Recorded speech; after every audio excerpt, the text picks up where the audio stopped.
So hello guys, welcome back to our channel. So आज अपन इस वीडियो के अंदर करने वाले हैं हमारी next separation technique, that is crystallisation and chromatography.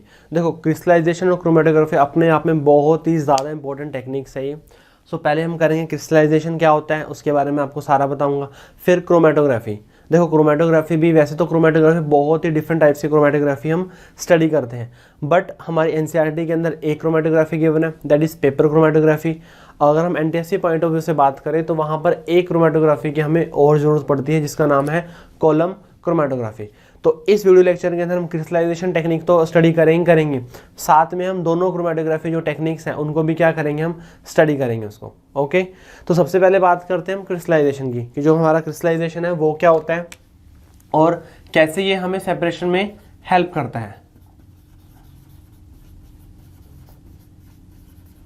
Crystallisation, देखो as a name suggest crystallisation मतलब क्या होंगे, क्रिस्टल की फॉर्मेशन होगी। क्या होंगे, क्रिस्टल की फॉर्मेशन होगी। देखो, जो ये हमारी क्रिस्टलाइजेशन जो हमारी टेक्निक है, ये हम सॉलिड सॉलिड सेपरेशन के लिए यूज करते हैं। Solid solid separation.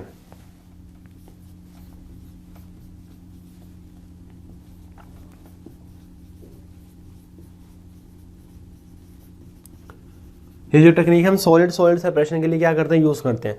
Let's say कि हमारे पास एक हमारा मेन सब्सटेंस है और एक क्या है उसके अंदर इम्प्योरिटी है। एक क्या है हमारा मेन सब्सटेंस और एक क्या उसके अंदर इम्प्योरिटी है। ओके, हमें मेन सब्सटेंस को इम्प्योरिटी से क्या करना है, अलग करना है। हमें मेन सब्सटेंस को क्या करना है, इम्प्योरिटी से अलग करना है। तो क्या होगा कि हम उसके अंदर कोई भी एक सॉल्वेंट ऐड करेंगे। क्या करेंगे, हम उसके अंदर एक ऐसा सॉल्वेंट ऐड करेंगे जिसके अंदर क्या होंगे, दोनों के दोनों सॉल्युबल होंगे।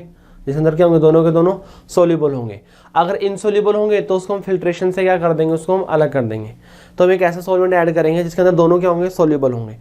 हम उसको क्या करेंगे, हम उसको हीट करेंगे, हम उसको कूल करेंगे। तो जब हम उसको कूल करेंगे, कूल करने के बाद क्या होगा, जो हमारा मेन सब्सटेंस है, जो क्या, जो हमारा मेन सब्सटेंस है, जो हमारा प्योर सब्सटेंस है, उसके क्या होंगे, उसके क्रिस्टल फॉर्म होंगे। उसके क्या होंगे, क्रिस्टल फॉर्म होंगे।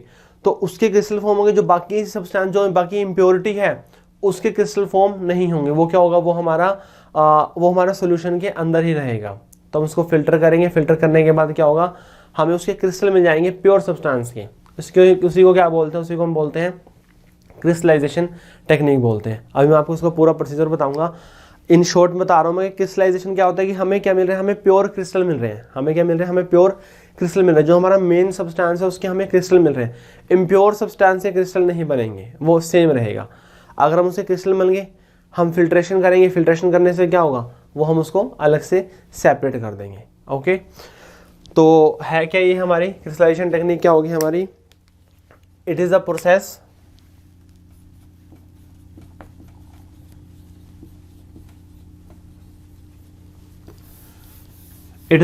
in which pure substance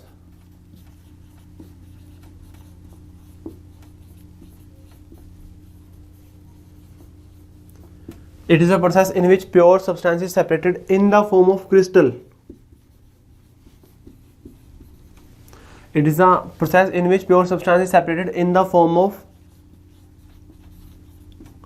crystal. जो प्योर सब्सटेंस है वो क्या करेंगे, उसको हम क्रिस्टल की फॉर्म में सेपरेट कर देंगे। In the form of crystal from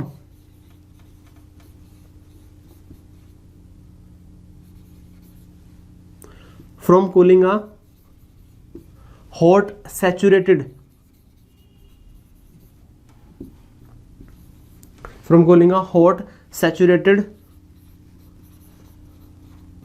solution called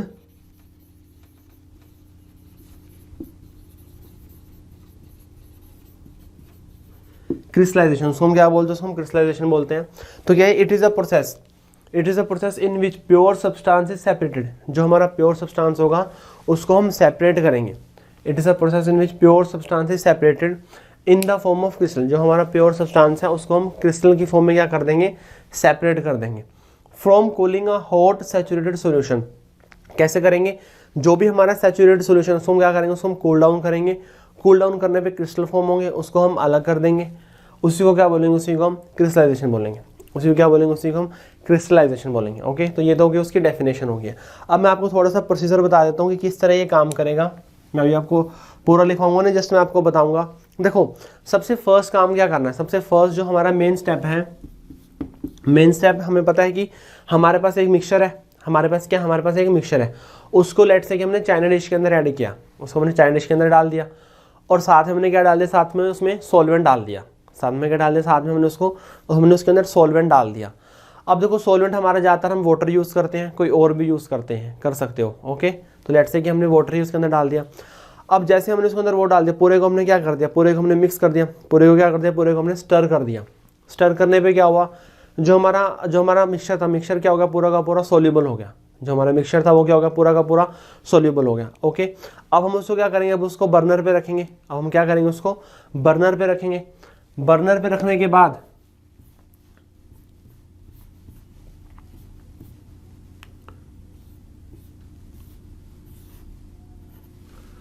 हम उसको क्या करेंगे, उसको हम बर्नर पे रखेंगे। अब बर्नर पे रखने के बाद क्या होगा, बर्नर के रखने के बाद जो हमारा सॉल्वेंट है, सॉल्वेंट इवेपोरेट होना शुरू हो जाएगा। जो सॉल्वेंट है, सॉल्वेंट क्या होगा, इवेपोरेट होना शुरू हो जाएगा। देखो अगर कोई भी सॉल्यूशन है, किसी भी सॉल्यूशन की अगर हमें कंसंट्रेशन इंक्रीज करनी है तो हम वो कैसे इंक्रीज करते हैं, कोई भी सॉल्यूशन है हम उसकी कंसंट्रेशन इंक्रीज करनी है तो हम वो कैसे इंक्रीज करते हैं। देखो कंसंट्रेशन इंक्रीज करने के दो तरीके हैं, या तो हम क्या करें, या तो हम सोल्यूट ऐड कर दें, या तो हम क्या करें, या तो हम सोल्यूट ऐड, या तो हम मतलब मिक्सचर ऐड कर दें, तब उसकी कंसंट्रेशन क्या हो जाएगी, इंक्रीज हो जाएगी। या फिर हम क्या करें, सॉल्वेंट को रिमूव कर दें, या फिर क्या करें, हम सॉल्वेंट को रिमूव कर दें, तब भी क्या होगी, जो हमारी कंसंट्रेशन है वो इंक्रीज हो जाएगी। कंसंट्रेशन इंक्रीज करने के दो तरीके हैं, या तो हम सोल्यूट को ऐड करें, या फिर हम क्या करें, सॉल्वेंट को रिमूव करें। हमने इसको इसके ऊपर रखा, हम इसको हीट करें। हीट करने से क्या हो रहा है कि जो सॉल्वेंट है, सॉल्वेंट इवेपोरेट हो रहा है। सॉल्वेंट क्या हो रहा है, सॉल्वेंट इवेपोरेट हो रहा है। अब अगर हमारा सॉल्वेंट इवेपोरेट होगा, सॉल्वेंट इवेपोरेट होने से क्या होगा कि जो हमारा सॉल्यूशन है वो कंसंट्रेटेड होना शुरू हो जाएगा। वो क्या होने, उसकी कंसंट्रेशन इंक्रीज होना शुरू हो जाएगी, और अल्टीमेटली जब हमारा एक्सेस अमाउंट में सॉल्वेंट रिमूव हो जाएगा तो क्या होगा, जो हमारा सॉल्यूशन है वो क्या बन जाएगा, सैचुरेटेड बन जाएगा। तो हमारा सॉल्यूशन क्या बनेगा, सैचुरेटेड। तो जैसे हमारा सॉल्यूशन सैचुरेटेड बन गया, जैसे हमारा सॉल्यूशन क्या बन गया, सैचुरेटेड बन गया, उसको हम नॉर्मल रखेंगे बाहर, उसको हम स्लोली कूल डाउन होने देंगे। उसको क्या करेंगे, उसको स्लोली कूल डाउन होने देंगे। वो जैसे नॉर्मल रूम टेम्परेचर पे आएगा, फिर हम उसको थोड़ा आइस कोल्ड वाटर के अंदर रखेंगे। आइस कोल्ड वाटर में रखेंगे तो क्या होगा, वो थोड़ा और कूल डाउन होगा। तो जैसे वो कूल डाउन होगा तो क्या होगा कि जो प्योर सब्सटेंस है, जो क्या है, जो हमारा प्योर सब्सटेंस है, उसके तो क्रिस्टल बन जाएंगे, उसके तो क्या बन जाएंगे, क्रिस्टल बन जाएंगे। वो तो क्या बनेंगे, मतलब स्मॉल स्मॉल साइज के क्या बनेंगे, क्रिस्टल फॉर्म हो जाएंगे। और जो इम्प्योर सब्सटेंस है, जो इम्प्योरिटी है, वो सॉल्यूशन के अंदर ही रहेगी। जो हमारा सॉल्वेंट है, सॉल्वेंट के अंदर ही क्या रहेगी, वो इम्प्योरिटी रहेगी, ओके। फिर क्या करेंगे, हम फिल्टर करेंगे। फिल्टर करने के बाद क्या होगा, जो क्रिस्टल है वो तो फिल्टर पेपर पे रुक जाएंगे, क्योंकि उनका साइज तो इंक्रीज हो गया ना, और जो सॉल्यूशन है वो पूरा का पूरा पास होकर वहाँ से चला जाएगा। तो ऐसे हमें प्योर सब्सटेंस क्या मिल जाएगा, हमें अलग मिल जाएगा। समझ आया कैसे करना है, कि जो मिक्सचर है, मिक्सचर को आपने सॉल्वेंट के अंदर ऐड करना है, फिर उसको हीट करना है। हीट करने का हमारा मेन पर्पस है कि जो सॉल्यूशन है वो हमारा एक तो हीट तो होना ही चाहिए, सैचुरेटेड भी हो जाएगा वो, क्योंकि एक्सेस अमाउंट में क्या होएगा, जो हमारा सॉल्वेंट है फिर वाटर है वो रिमूव हो जाएगा, वो इवेपोरेट हो जाएगा। तो जैसे सॉल्यूशन हमारा सैचुरेटेड बन गया, उसको कूल डाउन होने रख देंगे। कूल डाउन होने के बाद वो अपने आप क्या करेगा, क्रिस्टल फॉर्म करेगा। तो जैसे क्रिस्टल फॉर्म होंगे और क्या होगा, वो प्योर सब्सटेंस हमें अलग मिल जाएगा, ओके। तो इस तरह से जो ये क्रिस्टलाइजेशन टेक्निक है वो हमारी काम करती है। एग्जांपल कॉपर सल्फेट, जैसे CuSO4 होता है, कॉपर सल्फेट ही क्या बनते हैं, क्रिस्टल बनते हैं। तो कॉपर सल्फेट को किसी और सब्सटेंस से हम इजीली क्या कर सकते हैं, सेपरेट कर सकते हैं by using crystallisation technique, okay. तो ये है हमारी क्रिस्टलाइजेशन टेक्निक। अब देखो कई बार क्वेश्चन ये आ जाता है कि जो हमारी क्रिस्टलाइजेशन टेक्निक है ये मच बेटर टेक्निक है इवेपोरेशन से। जो क्रिस्टलाइजेशन टेक्निक है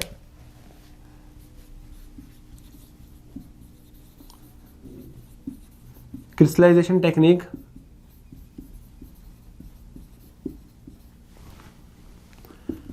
is much better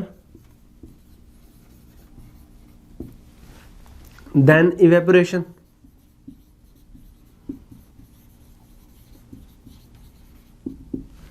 जो क्रिस्टलाइजेशन टेक्निक है वो क्या है, मच बेटर है किससे, इवेपोरेशन टेक्निक से। क्यों है ये, देखो सबसे पहली बात तो होता है क्या, इवेपोरेशन टेक्निक क्या होती है, इवेपोरेशन टेक्निक के अंदर हम क्या करते हैं कि हम उसको हीट करते हैं। हीट करने पे क्या होता है कि जो हमारा जो लिक्विड है, लिक्विड क्या हो जाता है, वो इवेपोरेट हो जाता है। जो हमारा लिक्विड का हो जाता है, इवेपोरेट हो जाता है। अब देखो क्रिस्टलाइजेशन टेक्निक में हम उसको हीट करते हैं, पर क्रिस्टलाइजेशन के अंदर हम उसको ज़्यादा हीट नहीं करते। क्रिस्टलाइजेशन के अंदर हम उसको ज़्यादा हीट नहीं करें, क्यों? क्योंकि हम उसमें पूरा का पूरा सॉल्वेंट को रिमूव नहीं करें, पूरे के पूरे सॉल्वेंट को इवेपोरेट नहीं करें, बस जो थोड़ा सा ज़्यादा सॉल्वेंट है उसको हम क्या कर रहे हैं, इवेपोरेट कर रहे हैं। इवेपोरेशन के अंदर सारा का सारा सॉल्वेंट क्या होता है, इवेपोरेट होता है। तो होता है क्या है कि जैसे हम बर्नर ऑन करते हैं, बर्नर ऑन करने पर क्या होगा, इवेपोरेशन के अंदर ज़्यादा हीटिंग की रिक्वायरमेंट है। इवेपोरेशन में क्या है, ज़्यादा हीट चाहिए, और क्रिस्टलाइजेशन के अंदर ज़्यादा हीट नहीं चाहिए। तो कई बार हम ज़्यादा हीट देने से क्या होता है कि जो हमारा सॉलिड सब्सटेंस है ना, जो हमारा मिक्सचर है, वो डिकम्पोज हो जाता है, वो क्या हो जाता है, वो ख़राब हो जाता है एक तरह से, वो कुछ और कंपाउंड फॉर्म कर लेता है। अब वो नहीं रहेगा, वो कुछ और बन जाएगा, वो केमिकल रिएक्शन शो कर लेगा। कई सब्सटेंस ऐसे हैं जो हीट लेने के बाद क्या करते हैं, केमिकल रिएक्शन शो करते हैं, तो इस तरह से वो कुछ और कंपाउंड की फॉर्मेशन कर लेगा। तो इसलिए इवेपोरेशन टेक्निक को हम कम यूज़ करते हैं, क्रिस्टलाइजेशन क्या करते हैं, हम ज़्यादा यूज़ करते हैं। सबसे फर्स्ट एडवांटेज क्या है इसका, सम solid substance decompose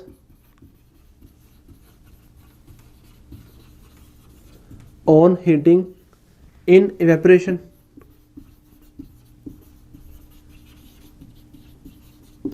कि इवेपोरेशन के अंदर हम उसको ज़्यादा हीट करें, ज़्यादा हीट करने से क्या होगा, जो हमारा मेन सब्सटेंस है, जो हमारा मिक्सचर है, वो क्या हो जाएगा, वो ख़राब हो जाएगा।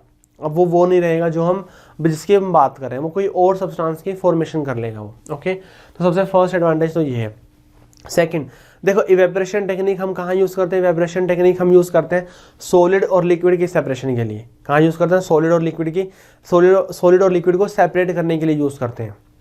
अब देखो वहाँ पे क्या चाहिए, वहाँ पे हमें सॉलिड चाहिए, वहाँ पे हमें क्या चाहिए, सॉलिड चाहिए, और लिक्विड है, लिक्विड क्या हो जाएगा, इवेपोरेट हो जाएगा, लिक्विड क्या हो जाएगा, इवेपोरेट हो जाएगा।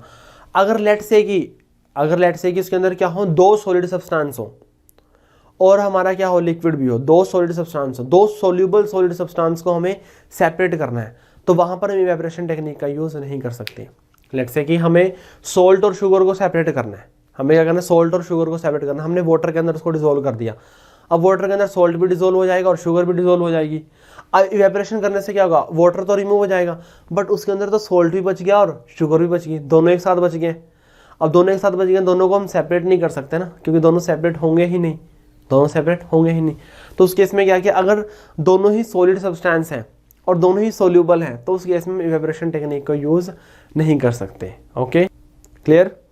तो क्या आएगा इसके अंदर, soluble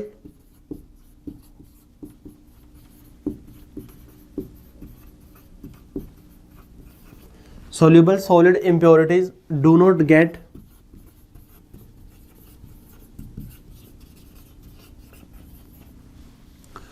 soluble solid impurities do not get removed by evaporation। कि जो हमारे सोल्यूबल इम्प्योरिटीज है उसको हम इवेपोरेशन टेक्निक से सेपरेट नहीं कर सकते। जैसे सोल्ट और शुगर है, तो अल्टीमेटली पूरा का पूरा जो हमारा वाटर है वो तो क्या हो जाएगा, इवेपोरेट हो जाएगा, दोनों क्या बचेंगे, सोल्ट भी और शुगर भी। तो उसको तो हम सेपरेट नहीं कर सकते ना इवेपोरेशन से, बट हम उसको क्रिस्टलाइजेशन से सेपरेट कर सकते हैं। जो हमारा जो शुगर है क्या होंगे, क्रिस्टल फॉर्म होंगे। ओके, तो इस तरह से हम क्रिस्टलाइजेशन जो टेक्निक है वो बहुत मच बेटर है किससे, इवेपोरेशन टेक्निक से। ये जो 2 पॉइंट है, ये 2 पॉइंट बड़े इंपॉर्टेंट है। इवेपोरेशन के अंदर क्या होता है, चांसेस हैं कि जो हमारा सब्सटेंस है वो डिकम्पोज हो जाए, क्यों, क्योंकि वहाँ पे ज़्यादा हीटिंग की रिक्वायरमेंट है। और सेकंड थिंग क्या है कि जो सोल्यूबल सॉलिड इम्प्योरिटीज है उसको हम रिमूव नहीं कर सकते बाय इवेपोरेशन टेक्निक, उसको हम सिर्फ क्रिस्टलाइजेशन टेक्निक से ही उसको हम सेपरेट कर सकते हैं। ओके, तो ये थी हमारी क्रिस्टलाइजेशन टेक्निक। ओके, जो हमारी नेक्स्ट टेक्निक है वो है हमारी क्रोमेटोग्राफी। अब देखो क्रोमेटोग्राफी जो हमारी टेक्निक है बहुत ही ज़्यादा इंपॉर्टेंट टेक्निक है। ये नेक्स्ट जो टेक्निक है वो है हमारी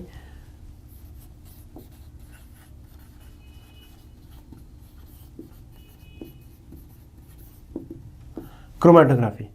अब देखो जो क्रोमेटोग्राफी टेक्निक है ज़्यादातर हम यूज़ करते हैं जो हमारे कलर्ड कंपाउंड्स होते हैं, कलर्ड कंपाउंड्स को सेपरेट करने के लिए। जो हमारे कलर कंपाउंड्स हैं उसको हम सेपरेट करने के लिए, लेट्स से कि जो भी है हमारा मिक्सचर के अंदर अलग अलग कलर के कंपाउंड्स हैं, उसके अंदर रेड भी है, ब्लू भी है, उसके अंदर ग्रीन भी है, तो हमें इनको क्या करना है, हमें इनको सेपरेट करना है।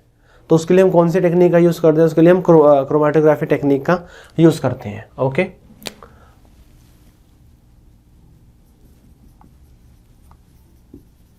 so it is a modern technique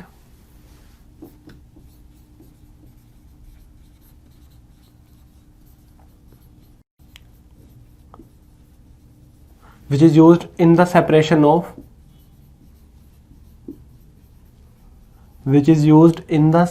of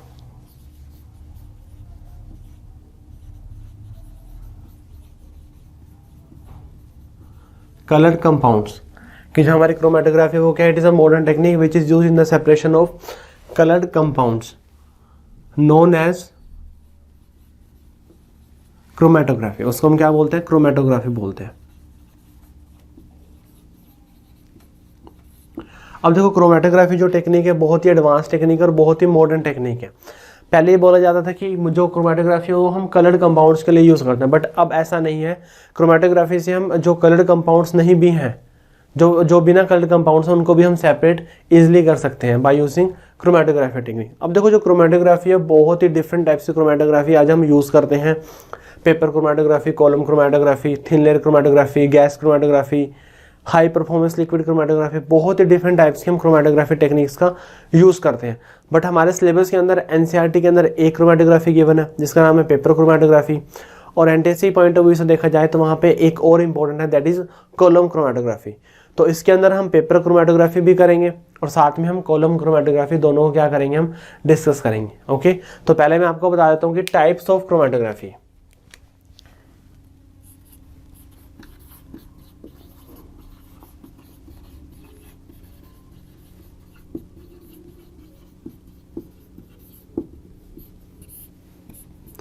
types of chromatography, जो हमारी क्रोमेटोग्राफी वो कितने टाइप की है। तो सबसे फर्स्ट है जो हमारे सिलेबस में भी है वो है पेपर क्रोमेटोग्राफी।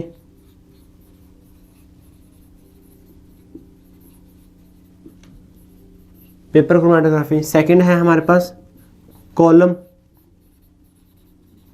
क्रोमेटोग्राफी। थर्ड है गैस क्रोमेटोग्राफी। फोर्थ है हमारे पास थिन लेयर क्रोमेटोग्राफी। फिफ्थ है हमारे पास हाई परफॉर्मेंस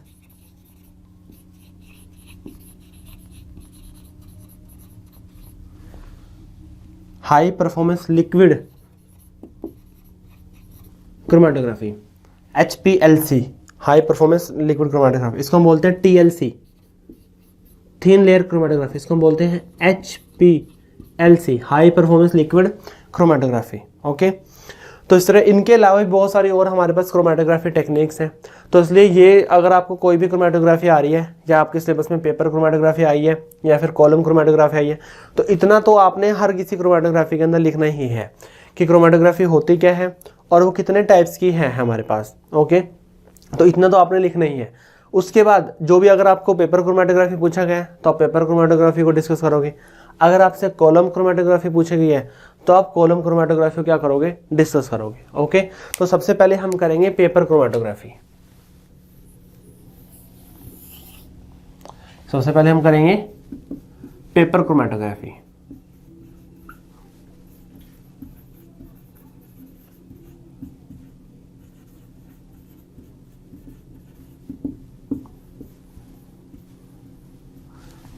देखो जो हमारी पेपर क्रोमेटोग्राफी मैं आपको पहले बता देता हूँ, जो पेपर क्रोमेटोग्राफी का मेन फंक्शन क्या है, ये डिपेंड करेगी कि जो हमारा जो कलर्ड कंपाउंड्स है उसकी सॉल्बिलिटीज क्या होगी, डिफरेंट होगी।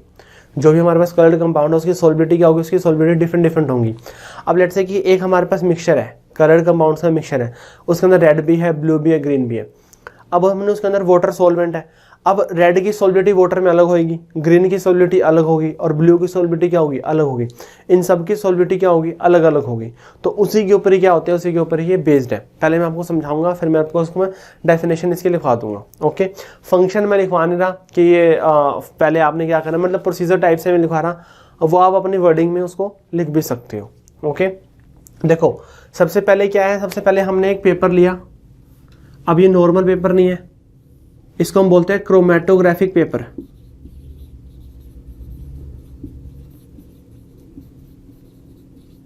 क्रोमेटोग्राफिक पेपर कि हमने एक पेपर लिया, उसको हम क्रोमेटोग्राफिक पेपर बोलते हैं। अब जो हमने क्रोमेटोग्राफिक पेपर लिया है उसके ऊपर क्या करेंगे, उसके ऊपर हम यहाँ से नीचे से अराउंड 1 से 3 सेंटीमीटर, नीचे से अराउंड 1 से 3 सेंटीमीटर एक पेंसिल से क्या करेंगे, हम एक लाइन लगाएंगे। नीचे से 1 से 3 सेंटीमीटर के बीच क्या करेंगे, हम पेंसिल से एक लाइन लगाएंगे। ओके, अब हमने पेंसिल से क्या कर दी, एक लाइन लगा दी है। पेंसिल से लाइन लगाने के बाद क्या होगा, जो भी हमारा मिक्सचर है, जो भी हमारा मिक्सचर है, उसमें से हम क्या करेंगे, उसमें से हम बिल्कुल हल्का सा, जैसे एक लैब के अंदर ना हमारी कैपिलरी ट्यूब होती है, बिल्कुल स्मॉल होते हैं, बिल्कुल पतली सी होती है, बिल्कुल सुई की तरह होती है वो, एक हमारी कैपिलरी ट्यूब होती है। और उससे क्या करेंगे, उसके अंदर डिप करेंगे। डिप करने के बाद क्या करेंगे, हम यहाँ पे स्पॉट लगा देंगे। जो भी मिक्सचर है, मिक्सचर क्या करेंगे, यहाँ पे हम स्पॉट लगा देंगे इस तरह। स्पॉट लगा, कैपिलरी ट्यूब को उसके अंदर डालेंगे मिक्सचर में। डालने के बाद यहाँ पे क्या करेंगे, यहाँ पे हम उसका जो भी हमारा मिक्सचर है उसका यहाँ पे स्पॉट लगा देंगे। ओके, पहले क्या किया, पहले हमने एक क्रोमेटोग्राफिक पेपर लिया। क्रोमेटोग्राफिक पेपर लेने के बाद नीचे से 1 से 3 सेंटीमीटर के अराउंड एक लाइन लगा देंगे हम, पेंसिल से लाइन लगानी है आपने वो। और फिर हम कोई कैपिलरी ट्यूब लेंगे या फिर कोई और लेंगे हम, और बिल्कुल थिन, बिल्कुल पतली सी होनी चाहिए वो, उसको हम उसके अंदर डिप करेंगे। डिप करने के बाद यहाँ पे क्या करेंगे, हम स्पॉट लगा देंगे। यहाँ पे क्या करेंगे, यहाँ पे हम उसको स्पॉट लगा देंगे। ओके, अब हम क्या करेंगे, अब हम एक बीकर लेंगे। क्या करेंगे, हम एक बीकर लेंगे। उस बीकर के अंदर क्या करेंगे, उस बीकर के अंदर हम यहाँ पे थोड़ा सा सॉल्वेंट ऐड कर देंगे। उस बीकर के अंदर हम क्या करेंगे, थोड़ा सा सॉल्वेंट ऐड करेंगे। अब ये ध्यान रखना है कि हम इसके अंदर पेपर को डालेंगे। हमने इसके अंदर पेपर को डाल दिया। अब ये लाइन ये रही, और जो हमारा स्पॉट है, स्पॉट ये रहा। अब आपने ध्यान ये रखना है बीकर के अंदर जितना भी आप सॉल्वेंट डालोगे, वाटर डालोगे, जो वाटर का लेवल है इस लाइन से नीचे होना चाहिए। जो वाटर का लेवल है, वाटर का लेवल क्या होना चाहिए, लाइन से नीचे होना चाहिए, लाइन से ऊपर नहीं होना चाहिए वाटर का लेवल। बिल्कुल वाटर थोड़ा सा होना चाहिए ताकि वो लाइन से क्या रहे, लाइन से नीचे रहे। बस इतना आपने ध्यान रखना है। ओके, नॉर्मल स्ट्रिप ली, उसके ऊपर लाइन लगाई, लाइन लगाने के बाद उसके बाद डॉट लगाया। जो भी कलर कंपाउंड था, हमारा बीकर है, बीकर के अंदर सॉल्वेंट है, ज़्यादातर हम वाटर का यूज़ करते हैं। जो सॉल्वेंट है उसका ध्यान रखना है कि जो ये हमारी लाइन है, लाइन से नीचे होना चाहिए। अब देखो, उसको थोड़ी देर तक हम उसको अनडिस्टर्ब रख देंगे। थोड़ी देर तक हम उसको ऐसे रख देंगे। अब हमें पता है कि अगर हम वाटर में कोई पेपर डालेंगे तो क्या होगा, वाटर का लेवल पेपर पे राइज होगा। जो वाटर है, वाटर क्या होगा, पेपर के ऊपर राइज होगा। तो ऐसे ही यहाँ पे राइज होना शुरू हो जाएगा। जो वाटर है, वाटर राइज होना शुरू हो जाएगा। अब जैसे वाटर राइज होना शुरू हो जाएगा और जैसे वाटर यहाँ तक आएगा, पूरा स्ट्रिप में नहीं आना चाहिए वो, जैसे अराउंड यहाँ तक आ गया, वो यहाँ तक वाटर का लेवल राइज हो चुका है। बस फिर हमने क्या करना है, हमने स्ट्रिप को बाहर निकाल देना है। पूरा का पूरा ऊपर तक नहीं जाना चाहिए, ये ऊपर से थोड़ा सा कम हो, हमने इसको तभी क्या करना है, निकाल देना है। ओके, अब जैसे हम इसको निकालेंगे, जैसे क्या करेंगे, हम स्ट्रिप को बाहर निकालेंगे। स्ट्रिप को बाहर निकालने के बाद क्या होगा, अब उसके अंदर तो सॉल्वेंट लगा हुआ है, स्ट्रिप पे तो क्या लगा हुआ है, स्ट्रिप पे तो सॉल्वेंट लगा हुआ है। अब हम क्या करेंगे, जो सॉल्वेंट लगा हुआ है उसको क्या होगा, उसको ड्राई करेंगे। नॉर्मल हम रख देंगे तो वो क्या हो जाएगा, ड्राई हो जाएगी।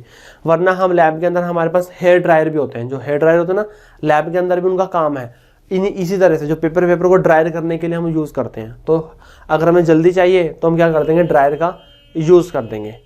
अब जो हमारा ड्रायर होगा, ड्रायर का यूज़ करने के बाद फिर हम देखेंगे कि इसमें ना एक अलग अलग स्पॉट्स आ गए। लेट्स से कि एक स्पॉट यहाँ पे आ गया, एक स्पॉट यहाँ पे आ गया, एक स्पॉट यहाँ पे आ गया, एक स्पॉट यहाँ पे आ गया, एक स्पॉट यहाँ पे आ गया, क्या आ गया, एक स्पॉट यहाँ पे आ गया। तो देखो, पहले एक स्पॉट था, पहले एक मिक्सचर था, हमने क्या किया, हमने उसको सेपरेट कर दिया। हमने उसको सेपरेट कर दिया। तो यही है हमारी क्रोमेटोग्राफी टेक्निक। अब देखो, हमने स्ट्रिप लिया, हमने उसके अंदर एक स्पॉट लगाया। स्पॉट लगाने के बाद जैसे ही वाटर का लेवल राइज हुआ, हमने उसको ड्राई किया। ड्राई करने के बाद अलग अलग स्पॉट्स आ गए, अलग अलग क्या आ गए, स्पॉट्स आ गए। तो ये अलग अलग स्पॉट्स आए क्यों, इसका मेन रीज़न क्या है, देखो इसका मेन रीज़न है कि जैसे वाटर का लेवल राइज हुआ यहाँ पे, जैसे क्या हुआ, वाटर का लेवल यहाँ पे राइज हो रहा है। अब वाटर क्या करेगा, वाटर इस जो हमारा ये स्पॉट है इसको भी लेके जाएगा ऊपर, इसको भी क्या करेगा, ऊपर लेके राइज होगा, इसको भी ऊपर लेके जाएगा। ओके, अब इसको ऊपर लेके जाएगा। जिसकी सॉल्युबिलिटी ज़्यादा है, जिसकी सॉल्युबिलिटी क्या ज़्यादा, वो तो ऊपर तो चला जाएगा। जिसकी सॉल्युबिलिटी कम है वो थोड़ा सा ही ऊपर तक जाएगा। जिसकी जो वाटर के अंदर ज़्यादा सॉल्युबल हो गया वो तो क्या चलेगा, वो तो ऊपर तक जाएगा। ऊपर तो जहाँ तक वाटर जाएगा वहीं तक वो जाएगा स्पॉट। जिसकी सॉल्युबिलिटी कम है वो हल्का सा ऊपर जाएगा बस, और जिसकी सॉल्युबिलिटी थोड़ी सी ज़्यादा है वो यहाँ तक, जिसकी सॉल्युबिलिटी सबसे ज़्यादा है वो यहाँ पर जाएगा। ओके, तो वाटर के अंदर सॉल्युबल होगा। सॉल्युबल होने के बाद क्या करेगा, वाटर उसको अपने साथ लेके जाएगा। वाटर करेगा अपने साथ उसको लेके जाएगा। अब जो वाटर में ज़्यादा सॉल्युबल है तो वाटर उसको अपने साथ तक ज़्यादा देर तक रखेगा। जो वाटर में कम सॉल्युबल है तो वो ज़्यादा देर तक वाटर के साथ नहीं रहेगा, वो क्या होएगा, वो अलग, पहले ही अलग हो जाएगा वो। ओके, तो ये है हमारी पेपर क्रोमेटोग्राफी टेक्निक। ओके, जिसके अंदर लिखना क्या है, paper chromatography technique, this method is based on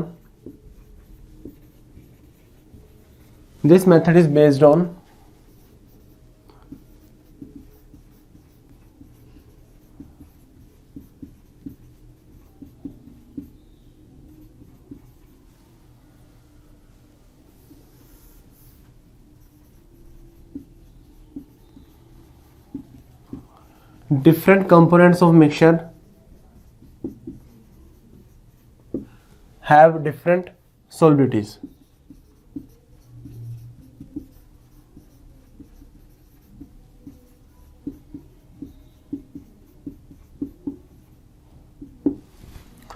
कि जो हमारी क्रोमेटोग्राफी टेक्निक इसके ऊपर बेस्ड है, this method is based on different components of mixture have different solubilities in same solvent, different solubilities in same solvent. उनकी solubility क्या होगी? Different solubility होगी सेम सॉल्वेंट। जो वाटर है, वाटर हमारा सेम सॉल्वेंट है, बट जो सॉल्युबिलिटी है, सॉल्युबिलिटी क्या है? मिक्सचर के अंदर जो अलग अलग कंपोनेंट है, सब कंपोनेंट क्या है? सॉल्युबिलिटीज डिफरेंट है। तो जैसे उसको राइज करके ऊपर ले गया, तो जो जिसकी सॉल्युबिलिटी ज़्यादा थी वो ऊपर तो जाएगा, जिसकी सॉल्युबिलिटी कम थी वो नीचे रहेगा, जिसकी सॉल्युबिलिटी थोड़ी सी ठीक ठाक थी वो यहाँ तक जाएगा। ओके, तो इस तरह से जो हमारा स्पॉट है, एक जो हमारा मिक्सचर, उसको क्या किया हमने? उसको सेपरेट कर दिया, उसको क्या किया? उसको हमने सेपरेट कर दिया। तो यही हो गया हमारी पेपर क्रोमेटोग्राफी। ओके, नेक्स्ट जो हम क्रोमेटोग्राफी टेक्निक करेंगे वो करेंगे हम कॉलम क्रोमेटोग्राफी।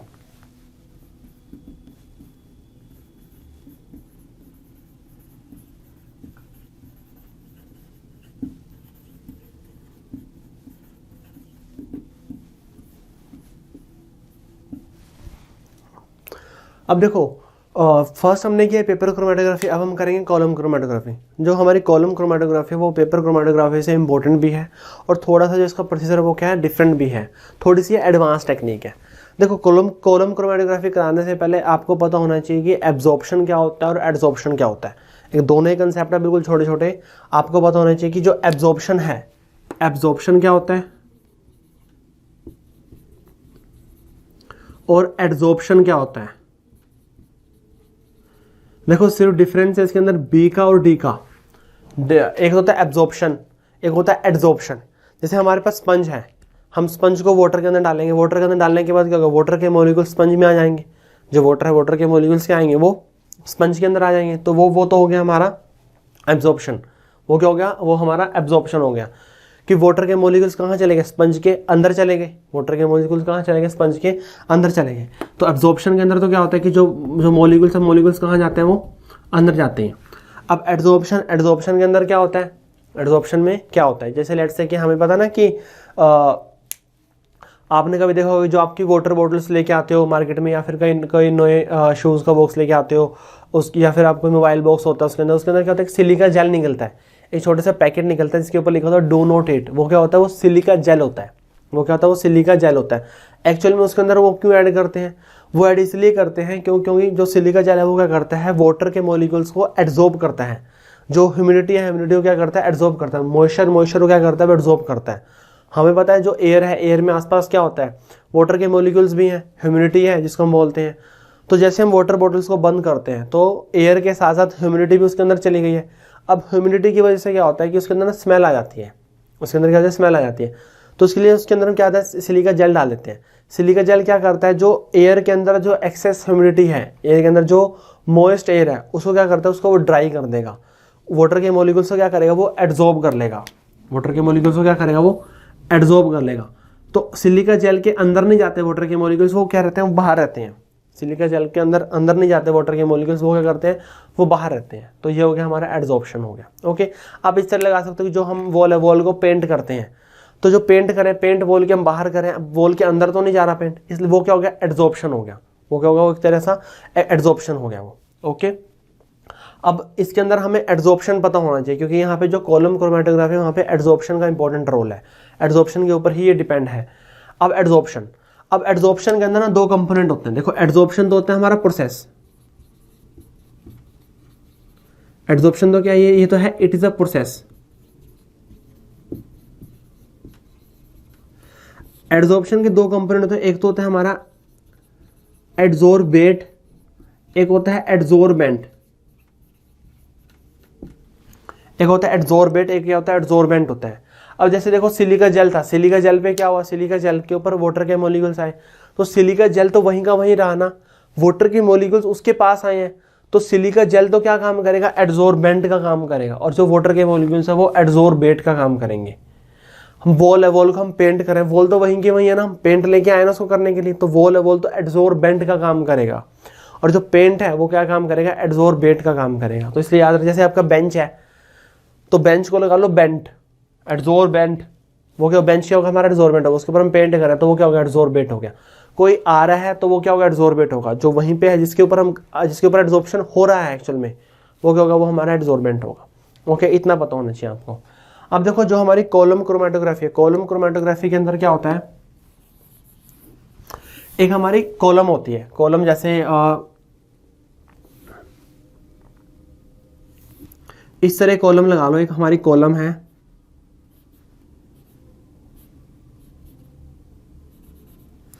इस तरह ये हमारी कॉलम है। ओके, इसके अंदर कॉलम के अंदर क्या किया है, कॉलम के अंदर हमने क्या किया, कॉलम के अंदर हमने रेजिन डाला हुआ है पूरा। कॉलम के अंदर क्या डाला हुआ है, कॉलम के अंदर हमने रेजिन डाला हुआ है।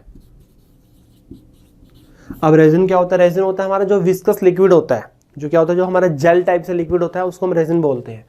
तो हमने इसके अंदर क्या डाला हुआ है, रेजिन डाला हुआ है। यहाँ पे कॉलम क्रोमेटोग्राफी के अंदर जो हम रेजिन यूज करते हैं वो यूज करते हैं एल्यूमिनियम ऑक्साइड, Al2O3। क्या यूज करते हैं हम, एल्यूमिनियम ऑक्साइड का हम यूज करते हैं। ओके, तो हमने कॉलम ली, कॉलम के अंदर क्या किया, कॉलम के अंदर हमने रेजिन डाल दिया पूरा, हमने उसको रेजिन को पूरा अच्छे से उसके अंदर ऐड कर दिया, पूरा इसके अंदर रेजिन डल चुका है, पूरा विस्कस होता है वो रेजिन, क्या होता है, विस्कस लिक्विड होता है वो। ओके, अब जो हमारा मिक्सचर है, अब जो क्या है हमारा मिक्सचर है, मिक्सचर के अंदर 3 कंपोनेंट है। जो हमारा मिक्सचर है, मिक्सचर के अंदर क्या है, मिक्सचर के अंदर हमारे 3 कंपोनेंट है। मिक्सचर को हमने इसके अंदर ऐड किया, ये हमारा मिक्सचर है, मिक्सचर को हमने इसके ऊपर ऐड कर दिया, मिक्सचर का क्या, मिक्सचर को हमने इसके ऊपर ऐड कर दिया। अब होता क्या है कि ये तो क्या होगा, ये तो हमारा विस्कस है, और मिक्सचर हमने ऊपर ऐड किया, मिक्सचर क्या है, वो लिक्विड है, ये विस्कस ज़्यादा है, ये विस्कस कम है। तो लिक्विड क्या करेगा, थोड़ा थोड़ा उसके अंदर ट्रैवल करेगा, थोड़ा इसके अंदर ट्रैवल करके आएगा। अब देखो जैसे इसके अंदर ट्रैवल करके आएगा, जो हमारा रेजिन है ये तो काम करता है हमारा एडजोर्बेंट का, जो एडजोर्बेंट होगा, एडजोर्बेंट का क्या काम करेगा,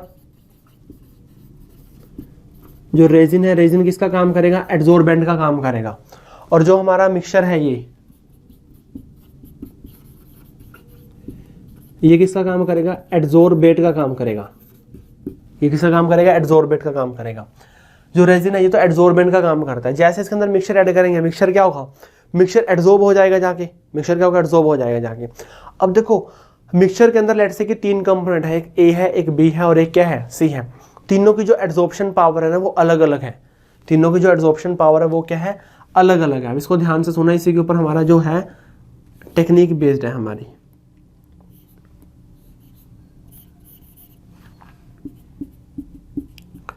जो हमने इसके अंदर मिक्सचर क्या होगा, मिक्सचर पूरा ट्रैवल करके जाएगा, मिक्सचर ट्रैवल करने के बाद क्या होगा, ये क्या होगा, एडजॉर्ब हो जाके एडजॉर्प्शन होगा, यहाँ पे क्या होगा, एडजॉर्प्शन होगा। लेट्स से कि इसके अंदर 3 कंपोनेंट है, एक ए है और एक बी है और एक क्या है, सी है। मैंने मान लिया कि जो ए है ना, ए की एडजॉर्प्शन पावर बहुत ज़्यादा है, ए जल्दी एडजॉर्ब हो जाएगा।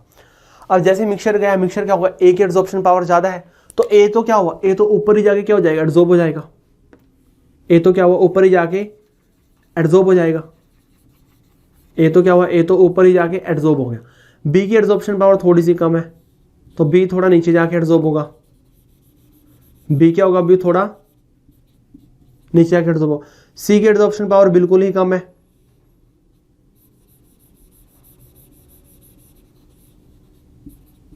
सी है, सी की एडजॉर्प्शन पावर क्या बिल्कुल ही कम है, तो सी तो बिल्कुल नीचे जाके क्या होगा, एडजॉर्ब होगा। समझ आ गया ना कि जो ये हमारी टेक्निक है कॉलम क्रोमेटोग्राफी, ये एडजॉर्प्शन के ऊपर बेस्ड है। जिसकी एडजॉर्प्शन ज़्यादा होगी वो ऊपर ही एडजॉर्ब हो जाएगा, जिसकी एडजॉर्प्शन पावर कम होगी वो नीचे जाके क्या होगा, एडजॉर्ब होगा। ए की एडजॉर्प्शन पावर ज़्यादा है तो ए ऊपर ही क्या हो गया, एडजॉर्ब हो गया। सी की एडजॉर्प्शन पावर कम है तो सी क्या होगा, नीचे तक जाएगा वो, क्यों, क्योंकि उसकी एडजॉर्प्शन पावर क्या कम है। रेजिन उसको एडजॉर्ब ही नहीं कर पा रहा, क्यों, क्योंकि एडजॉर्प्शन पावर क्या उसकी कम है। ओके, तो इस तरह से हमारे ये जो मिक्सचर था, मिक्सचर की 3 डिफरेंट लेयर के अंदर मिक्सचर क्या हो गया, सेपरेट हो गया, 3 अलग अलग लेयर बन चुकी हैं। जिसकी एड्सॉर्प्शन पावर ज़्यादा है वो ये, जिसकी एड्सॉर्प्शन पावर कम है ये, जिसकी एड्सॉर्प्शन पावर बिल्कुल कम है फिर ये हो गया। ओके, अब देखो, अब हम इसके अंदर क्या करेंगे, अब हम इसके अंदर कोई भी एक सॉल्वेंट ऐड करेंगे। हम इसके अंदर क्या करेंगे, कोई सॉल्वेंट ऐड करेंगे, लेट्स से कि CCl4 कार्बन टेट्राक्लोराइड, ये भी ऐड कर सकते हैं, बेंजीन वगैरह ऐड करेंगे।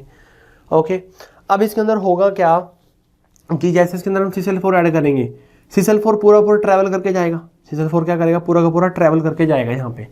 अब जैसे वो ट्रैवल करके जाएगा, C की एड्सॉर्प्शन पावर कम है तो C को वो एकदम लेके जाएगा अपने साथ। हमने CCl4 डाल दिया, इतना भर दिया यहाँ पे, तो CCl4 क्या पूरा ट्रैवल करके जा रहा है। जैसे वो ट्रैवल करके जाएगा, C की एड्सॉर्प्शन पावर कम है तो C एकदम उसके साथ चला जाएगा। C क्या करेगा, उसके साथ चल जाएगा, क्यों, क्योंकि उसकी एड्सॉर्प्शन पावर क्या है, कम है, तो C सबसे पहले निकलेगा। C सबसे पहले निकलेगा। फिर हम दोबारा CCl4 डालेंगे, फिर B की एड्सॉर्प्शन पावर कम है, फिर वो ट्रैवल करेगा, B को भी क्या करेगा, अपने साथ लेके चला जाएगा। B को भी क्या करेगा, अपने साथ लेके चल जाएगा। फिर हम इसके अंदर O डालेंगे तो फिर बाद में क्या करेगा, वो A को निकाल देगा। बाद में क्या करेगा, A को निकालेगा। जो हमारा CCl4 है वो इसके अंदर जाएगा, ट्रैवल करके जाएगा। C की एड्सॉर्प्शन पावर कम है, C इतना स्ट्रॉन्गली बाउंड नहीं है, A स्ट्रॉन्गली बाउंड है। अगर C कम स्ट्रॉन्गली बाउंड है तो C जल्दी चला जाएगा। B कम स्ट्रॉन्गली बाउंड है तो उसके बाद B जाएगा, फिर क्या जाएगा, फिर A जाएगा। तो सबसे पहले कौन जाएगा, फिर C, फिर B और फिर A जाएगा। ओके, तो पहले मैं बताता हूँ कि जो कॉलम क्रोमेटोग्राफी क्या है। This method is based on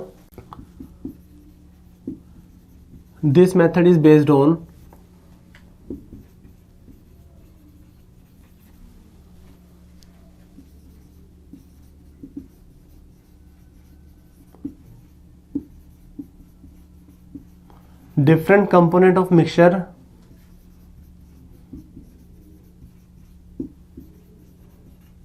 have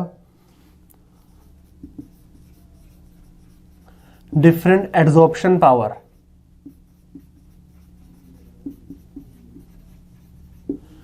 कि जो मिक्सचर है, मिक्सचर के जो डिफरेंट कंपोनेंट है उनकी जो पावर है वो भी क्या है, डिफरेंट है। ओके, तो यही हमारी कॉलम क्रोमेटोग्राफी है। अब देखो, क्रोमेटोग्राफी के अंदर ना 2 फेज होते हैं। एक चीज मैं आपको एक नई और बता रहा हूं, एक होता है हमारा मोबाइल फेज,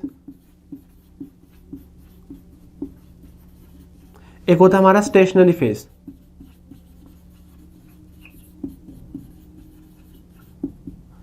क्रोमेटोग्राफी के अंदर 2 फेज होते हैं, एक होता है मोबाइल फेज, एक क्या होता है स्टेशनरी फेज।